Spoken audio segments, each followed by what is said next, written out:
Hello beautiful people, welcome back to my podcast styled YouTube channel. So today I decided I wanted to talk about the history behind black hair and why it's so important to black culture, regardless of what culture we're talking about, whether you're Caribbean, African, Afro-Latino, African-American. Hair is a massive part of black culture, so that's why many black people are sensitive to the topic surrounding hair and why we're so quick to get offended when non-black people wear the same hairstyles that black people get ostracized for. So anyway, let's get to it. A lot of black hairstyles that black people wear today originate back to Africa. Hair was a way to identify someone's social status. Hair grooming was also a time that African women used to socialize with other African women.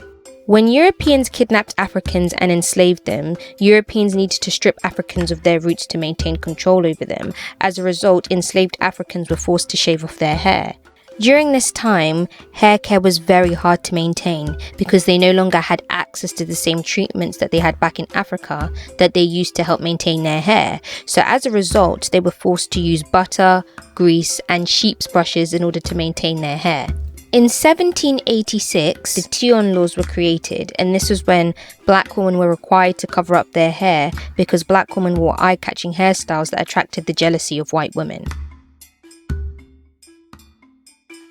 Because black people faced economic and social pressures to conform to European culture, many black people started straightening their hair. They did this so they could get certain jobs, enter certain schools, and avoid oppression. In the 1920s, actress, singer and dancer Josephine Baker popularized the iconic flapper look. This involved hair being cut short with waves. Some black women still wear this hairstyle till this day.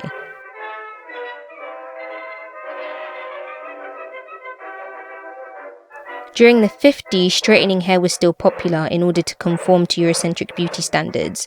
Wearing wigs became a thing in order for them to style their hair in ways that they couldn't do on their own hair. In the 1960s, natural hair became a political statement during the civil rights movement in order to reject the Eurocentric beauty standards. However, people were still straightening their hair.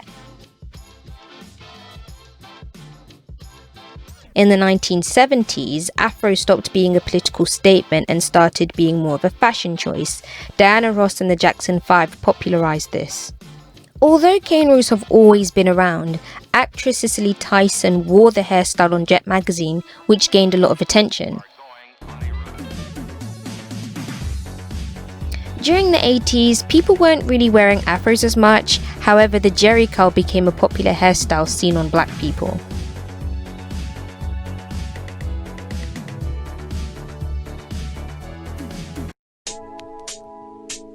During the 1990s, straight hair was popular. The artist Dalia was known for her bone straight hair and the fringe that covered her eye.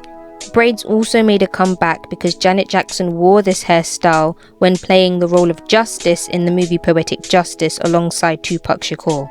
Black men also started wearing the fade. Whenever I think about the fade, I always think of that light-skinned boy in the movie The House Party. In the 2000s, cane rows became popular and R&B singers like Alicia Keys and rappers rocked this hairstyle. It was also a way of black people maintaining their hair without having to manipulate it all the damn time.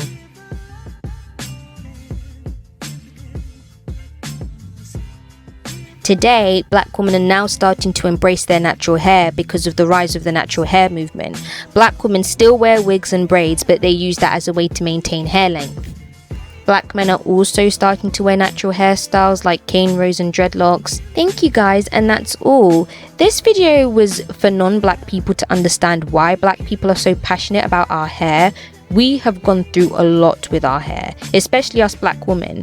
Us as black women have finally gotten to a place where we've started to accept our natural hair and love it. So that's why, of course, it will spark outrage when non-black women wear these hairstyles, because for so long we were forced to assimilate to your beauty standards, and now that you guys have realized how beautiful our hair is and what we can do with it, you have now taken those hairstyles and profited off of it. On top of that, when we wear these particular hairstyles, negative stereotypes are attached to us, which inhibits us from being able to get jobs. Whereas when Gavin and Becky wear it, for whatever reason it's seen as edgy. Now, this isn't to say that non-black women can't wear these hairstyles, because you can do whatever you want with your hair, I can't stop you. It's just be a bit more sensitive. If a black woman is annoyed, then we don't appreciate it when you minimize the severity of the situation by responding with, "It's just hair." No, it's not. Hair is a massive part of black culture. It goes deeper than that. Why do you think black people come into school, college, work with different hairstyles every week? Something you people will never understand. Yeah, that's right. I said you people. Anyway guys, thank you for listening. Please don't forget to like, comment and subscribe, and press the bell notifications to notify you every time I upload a video. Bye!